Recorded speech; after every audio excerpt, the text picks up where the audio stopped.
Bueno, buen día, ¿cómo andan? ¿Todo bien? Hoy vamos a hacer el programa del subsuelo desde la ciudad de Merlo, provincia de San Luis, acá muy pegado a la provincia de Córdoba.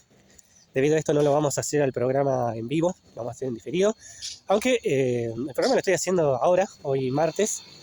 Pero bueno, ¿qué impedimento tengo para hacerlo en vivo? Bueno, no tengo la mejor conexión de internet para poder hacerlo, así que quedé con el resto del equipo de Click TV en armar algunos videos y mandar eso. Y bueno, voy a aprovechar esta visita a Merlo para hablar de algunas cuestiones que tienen que ver con la marcha del 1 de febrero, porque algo que a mí me gusta pensar es que todo tiene relación con todo y ahora lo vamos a ver. Bueno, ocurre que ayer me fui a un arroyo que justamente está acá cerca y que marca el límite, la frontera, podríamos decir, entre lo que es la provincia de San Luis, en donde me encuentro, y lo que es la provincia de Córdoba, que en este caso sería la provincia más cercana. Y es interesante porque para poder subir me fui al arroyo y después quería subir por el arroyo que iba, a medida que iba hacia su naciente, iba subiendo mucho en altura. Así que esto estaba muy entretenido y estaba muy bueno para hacerlo. La cuestión es que yo no subía por el medio del río, sino que por alguna de sus orillas, que estaba todo lleno de piedras. Y lo que sí tenía que constantemente cruzar el arroyo, teniendo, mientras subía, a mi margen izquierda Córdoba y a mi margen derecha San Luis. De manera que yo, al cruzar de orilla, a veces era consciente de esto, y era algo entretenido de pensar, pero no podía hacerlo todo el tiempo, estaba pasando de una provincia a la otra. Y esto lo hice incontables veces, porque hacía unos metros y estaba más fácil subir por el lado de San Luis, y hacía otros metros y estaba más fácil de subir por el lado de Córdoba. La otra cosa que quiero contar, que me llamó mucho la atención de acá, es que hablando con gente que vive, trabaja acá, no encontré ningún puntano, es decir, no encontré nadie en la provincia de San Luis, no digo que sea merlense, alguien que sea sí o sí de acá, de la provincia, perdón, de la ciudad. Encontré muchísima gente que vive y trabaja acá, que es de Buenos Aires. Obviamente se notaba por la tonada típica de la región pampeana, y también por los hábitos, por las costumbres, por los modismos. Yo decía, hola, ¿cómo estás? ¿Todo bien? ¿Sos de acá? ¿Trabajas acá? Sí, loco, estoy acá hace no sé cuánto, ¿viste? Y ya dice, sí, loco, no sé qué. Ya me decían de dónde era. Y después sí, ya preguntando, no, sí, yo vivía en San Miguel, yo vivía en Rodríguez. Ayer me tomé un remis, el remisero era de Moreno. Y algo que le decía yo a él es, ¿cuánta gente que vive acá y no es de acá? Y él me tira el dato, yo no sé si es verdad o no, que menos del 30% de la gente que vive acá es de acá. Si es una ciudad en expansión, es una ciudad en crecimiento, pero en los últimos años, en las últimas décadas, en sí la ciudad de Merlo fue fundada en el siglo XVIII, pero este crecimiento que viene de la mano del turismo y de cierto negocio inmobiliario que hace que cada vez más gente se venga a instalar acá, es reciente. Entonces, ¿cuál era mi idea cuando yo había salido de allá de Buenos Aires. Digo, bueno, voy a, por ejemplo, a conocer la tonada de los puntanos, o voy a ir a un pueblo típico de provincia, con costumbres típicas de un pueblo de provincia, porque Merlo no deja de ser un pueblo, es chico, así que no es una gran ciudad. Bueno, de alguna manera yo lo que esperaba era encontrarme algo distinto, ¿no? Y de eso es de lo que quiero hablar en el programa de hoy, de lo distinto. Para que algo sea distinto, por ejemplo, a mí, tiene que ser otra cosa. Y es un término que en filosofía designamos como otredad, ¿no? Otredad sería todo aquello que no pertenece a mi grupo, a mi sector, puede ser a mi clase social, a mi nacionalidad, a mi grupo étnico, a mi religión, a mi club de fútbol, somos los de River, y la otredad son todos los que no son de River. Obviamente la otredad más clásica sería, bueno, los de Boca, pero no es solamente los de Boca. ¿Cómo hago yo para decir, bueno, estamos los de River y luego están los de Boca? Y que son distintos a los colores de los que son de Boca. Es decir, tenemos el blanco con la franja roja y los de Boca tienen el azul con la franja amarilla, dorada, como quieran llamarlo. Bueno, eso que ocurre en el plano del fútbol termina ocurriendo en todos los ámbitos de la vida, ¿no? Decimos, si yo soy hombre, mi otredad son las mujeres. Esos seres distintos son las mujeres. Y así habrán escuchado miles de conversaciones que afirman, bueno, los hombres somos de tal manera y las mujeres de tal otra manera. Hay una división ahí también. Justamente como acá entre San Luis y Córdoba, hay una especie de arroyo, de río allí que pasa, que marca si estás de este lado, sos hombre, y si estás de este lado, sos mujer. Pasa con la nacionalidad, si vos estás de este lado, naciste de este lado, mira, vos sos de Argentina o sos de tal provincia, por ejemplo de San Luis, y si no, no. De esta manera es como clasificamos al mundo en grupos y luego nos identificamos con uno de esos grupos o nos identifican con uno de esos grupos y al grupo al cual no pertenecemos constituye la otredad. Bueno, ¿qué ocurre con esta otredad? ¿Cuál es el problema? ¿Por qué traigo a colación esto? Históricamente, dentro de la sociedad, dentro del Estado, dentro de lo que es el mapa de poderes en el mundo, hubo sectores que han tenido más poder, sean grupos socioeconómicos, sean grupos raciales, sean países que tienen más poder que otros países, y que justamente implementando esto de vamos a clasificar, dicen, bueno, en el mundo hay una gran diversidad de cosas, de pueblos, de culturas, de religiones, pero dentro de esta diversidad somos nosotros los que ostentamos la normalidad. Nosotros son distintos, pero lo normal es ser como nosotros. Por ejemplo, se decía en el siglo XIX, somos los que somos europeos, blancos, occidentales, cristianos, capitalistas, etc. Y entonces, ¿qué se hacía? Si bien se levantaba la bandera de la igualdad, inmediatamente se traducían estas diferencias en una desigualdad jurídica. Es decir, bueno, los que pertenecen a este grupo tienen más derecho que estas otras personas que van a tener menos derechos. No sé, piensen en la Revolución Francesa. La Revolución Francesa, liderada por la burguesía, levanta la bandera de la igualdad. Sí, queremos igualdad ante la ley. Sí, todo muy lindo, pero no todo el mundo tenía derecho a votar. A partir de que se derroca al rey, lo enjuician, le cortan la cabeza, no hay más monarquía. Bueno, y ahora el nuevo gobierno, ¿cómo va a ser elegido? Bueno, va a haber que votarlo. Bueno, y eso es que la cuestión, ¿quiénes votan, quiénes no votan? Supone que si hay igualdad, todo el mundo tiene que votar. Pero no fue lo que ocurrió, sino que se estableció que solamente se eligió un voto censitario. Quiere decir que para votar había que saber leer, saber escribir y pagar una cierta cantidad de impuestos. La burguesía se aseguraba que los votantes fueran de la misma burguesía o estuvieran próximos a ella. Bueno, estoy musicalizado ahora.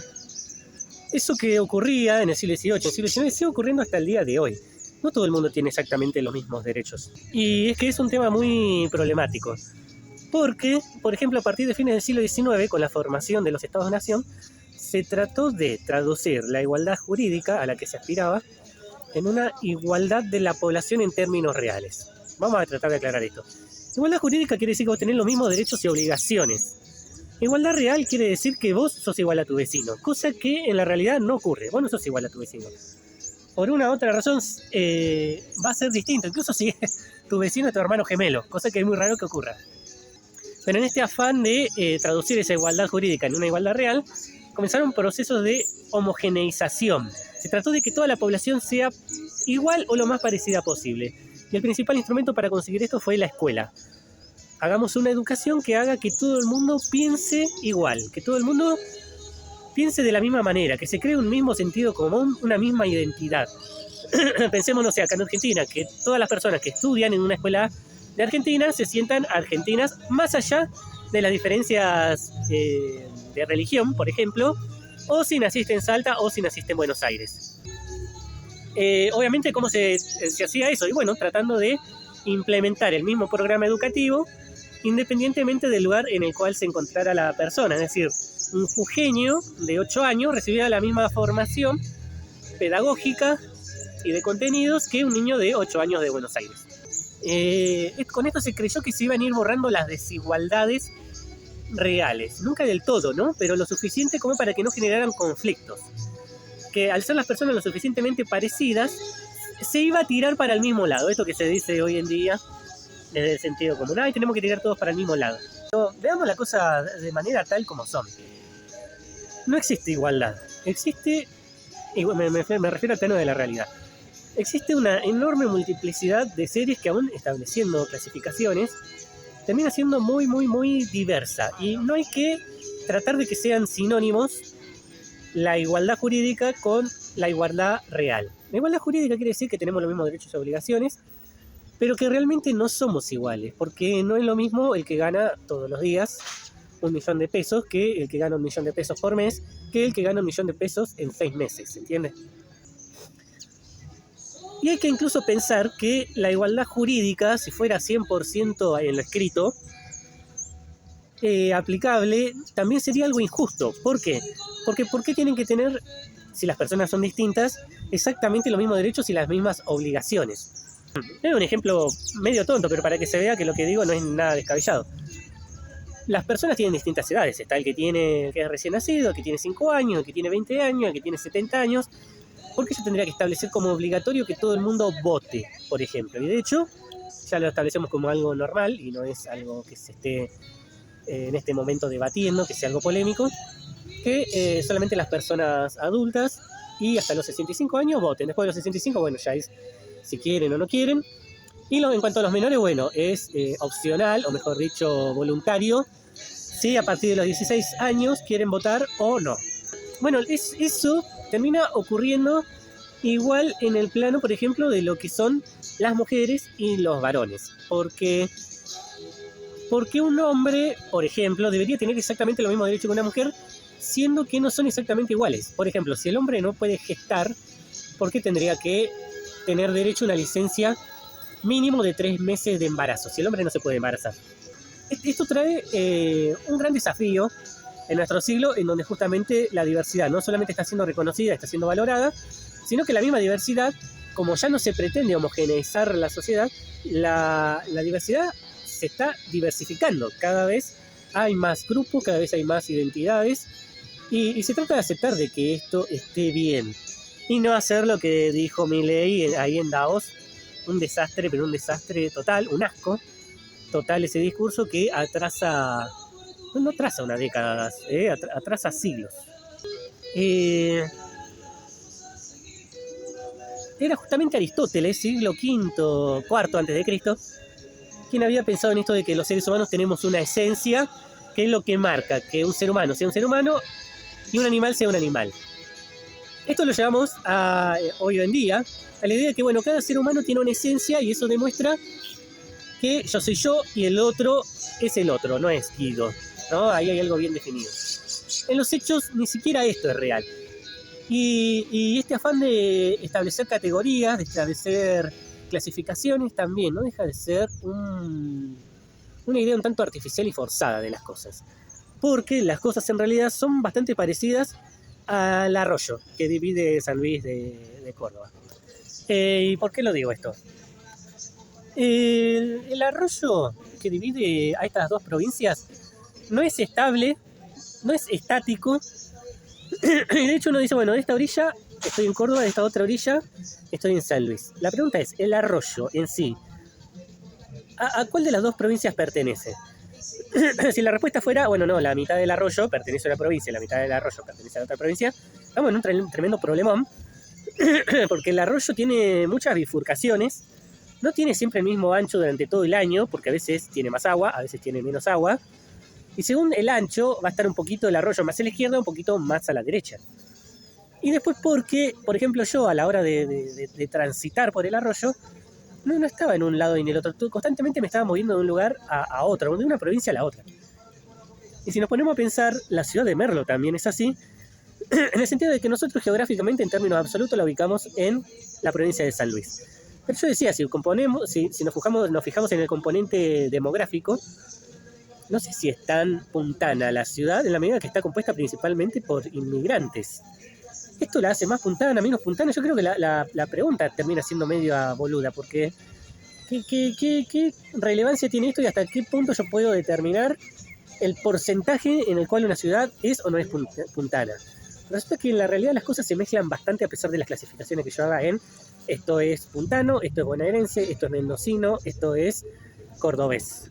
Pasa incluso a nivel de lo individual. Yo, bueno, estoy yo y otra cosa es Jordán, que es un amigo, pero es algo distinto a mí. Yo soy yo y Jordán es Jordán. Sin embargo, yo me encuentro... está bueno el verbo que voy a utilizar. Yo me encuentro contaminado por Jordán y Jordán se encuentra contaminado también por mí.